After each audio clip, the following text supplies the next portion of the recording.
Mr. Snerdley, you know what the last caller's question was? You have any idea what he was going to get to? All right, well, so basically his point is that the overarching umbrella is nobody's going to bomb Iran. It ain't going to happen. We're not going to do it. The French aren't going to do it. The British aren't going to do it. The Ruskies aren't going to do it. Norcoms aren't going to do it. The Tricoms aren't going to do it. And the Israelis are not going to do it. So it doesn't matter. Everything else doesn't matter. We're never going to know the terms of the deal anyway. Bottom line, nobody's going to know if Iran's cheating. We aren't going to know what the terms of the deal are, so we won't even know if they are cheating. But his point is that the last thing Obama wants is any kind of military activity going into an election year. Now, that requires us to believe that Obama cares about the Democrat Party going forward. And I would think that he does, because he's going to be hell-bent on making sure whatever he's done and accomplished when he finishes is not rolled back. So they don't want a wall. Well, I mean, the popular Israel ain't going to do it, and the Mossad's not going to do it because they're not going to risk losing every dollar of aid that we give them. You don't think Obama would cut them off? Sure he would. They're not going to risk it. That's popular. I don't know. I have no clue. I'm telling you what the popular consensus, the conventional wisdom is that Israel is not going to do it.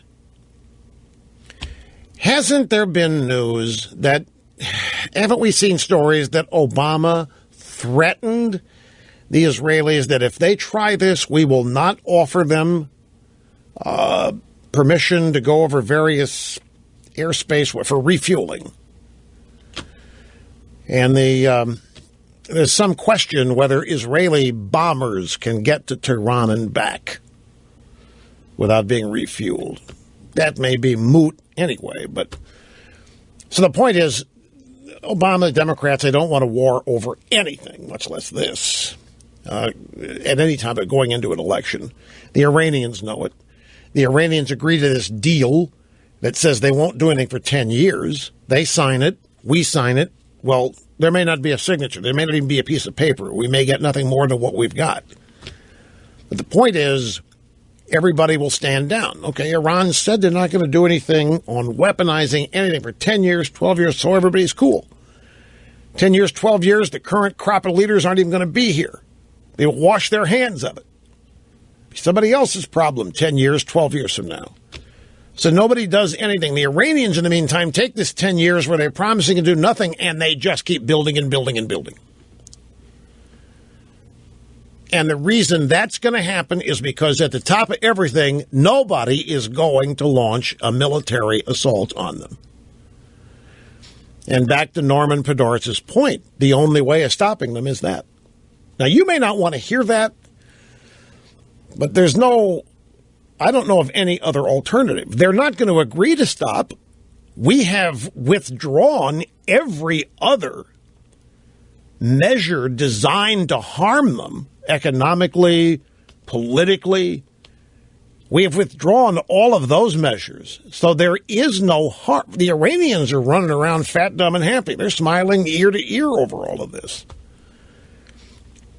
So people don't want to hear it, but it's the case in humanity since the beginning of time. Every major conflict between nations or people solved one way or the other by who kills the most of the enemy and who tears up most of the enemy's stuff, forcing the enemy to say, I quit. That's how it happens. Nobody volunteers to lose on a piece of paper. Nobody negotiates defeat. And that's why this never works. And you don't negotiate victory either until you actually have achieved it. And you don't achieve victory on paper. It's just that's common sense. People don't want to hear it, think it's radical and extreme to say it. It happens to be